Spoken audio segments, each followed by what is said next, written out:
Je viens d'apprendre que la MINUSCO va quitter officiellement cette fin d'année euh, le Congo, la République démocratique du Congo. C'est une bonne chose. Et qu'ils vont céder les bases militaires, je crois plus de 14, à l'armée congolaise.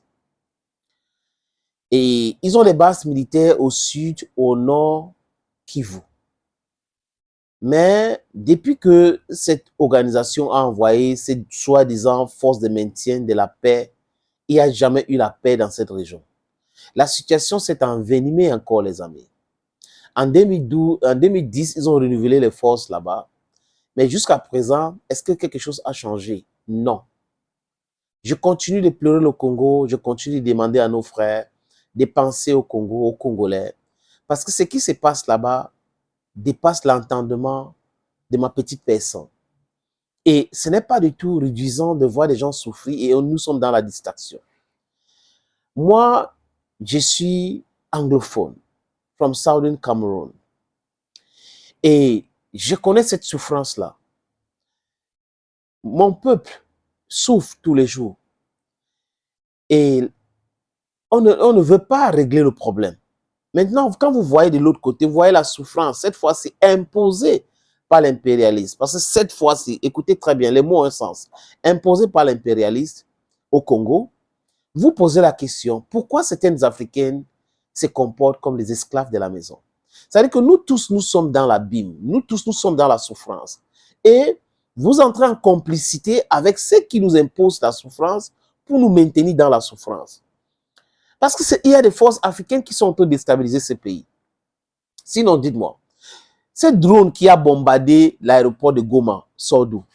Dans le M23, les drones, qui vend les drones au M23? Une rébellion qui a des drones, qui a des chars, ça sort d'où, les amis? Si ce n'est pas un État qui les a donnés, si ce n'est pas un État qui est en train de faire cela, si ce n'est pas un État qui est en train d'encourager le pillage du Congo et les Nations Unies. Les Nations Unies, les amis, c'est une organisation très dangereuse. Et les pays africains devraient quitter cette organisation. Voilà des gens qui nous imposent la division, les visas et autres. C'est les Nations Unies et les pays de l'OTAN qui nous imposent les visas. On n'a pas la libre circulation des biens et des personnes, mais chez eux, c'est normal, ils circulent normalement. On a des zones où on utilise la même monnaie, mais on ne peut pas faire les affaires. Merci beaucoup au président kenyan qui a créé une zone de libre-échange avec les monnaies locales. C'est très important. Donc, au Congo, les amis, je répète, le M23, c'est otanien. Le M23 est otanien. Parce que la force et les armes de M23 ne viennent pas de quelque part. Ça vient uniquement des gens qui fabriquent ces armes-là. Et ce n'est pas la Russie, ce n'est pas la Chine, ce n'est pas la Corée du Nord, ce n'est pas l'Arabie Saoudite, ce n'est pas l'Iran. Ça vient des pays de l'OTAN. Parce qu'à qui profite la crime? À chaque fois qu'il y a un problème, on pose cette question. À qui profite cette crime? Ça profite aux Occidentaux parce que la matière première qu'on retrouve au nord, au sud, à Bukavu, à Goma, intéresse tellement l'Occident collectif. Et l'Occident collectif fait tourner ses industries avec cela. Donc, pourquoi il ne vient pas traiter d'égal à égal pour acheter ces matières premières, mais ils préfèrent plutôt crier le désordre. Et ils ont toujours pratiqué ça. Comme nous avons les esclaves de la maison qui pensent que parce que le maître a souri avec eux, ça veut dire que oui, tout va bien pour eux, ils ne comprennent rien. Mais il sera trop tard pour vous. La jeunesse africaine aujourd'hui a compris ça. Et quelqu'un a posé la question, est-ce que c'est une bonne chose le départ de la MINUSCO? La MINUSCO devrait déjà partir de ce pays depuis. Parce que l'intensification de l'insécurité dans ce pays est créée par la MONUSCO, créée par les Otaniennes, parce que ce sont eux là-bas.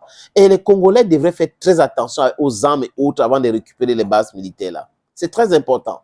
L'Afrique du Sud a envoyé 2911. Les autres pays devraient faire exactement la même chose pour pouvoir contrecarrer ces bandits-là. Et il faut en découdre avec eux maintenant. Congolais, Congolaises, levez-vous et luttez pour la libération de votre pays. Si un pasteur, je répète, ne peut pas vous demander de combattre pour votre pays, il faut quitter cette église. C'est des farceurs. Parce qu'on a beaucoup de pasteurs qui sont des farceurs. Et on ne peut pas, dans cette Afrique, continuer comme ça, les amis.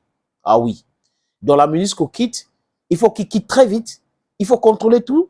Ils doivent quitter pas le Congo, pas d'autres pays, les amis, pour contrôler tout ce qui se passe avec ces gars-là. Parce que ces gars ne sont pas sérieux. Du tout sérieux.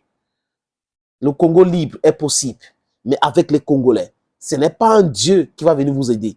Ce n'est pas un Jésus qui va venir vous aider. Ce n'est pas un Mohamed qui va venir vous aider. Ce n'est pas tout cela qui vont venir aider l'Afrique. C'est nous-mêmes, des enfants d'Afrique. On a cette responsabilité de libérer notre continent, de libérer notre pays qui est l'Afrique. Parce que pour moi, c'est un pays qui a été charcuté par les Occidentaux.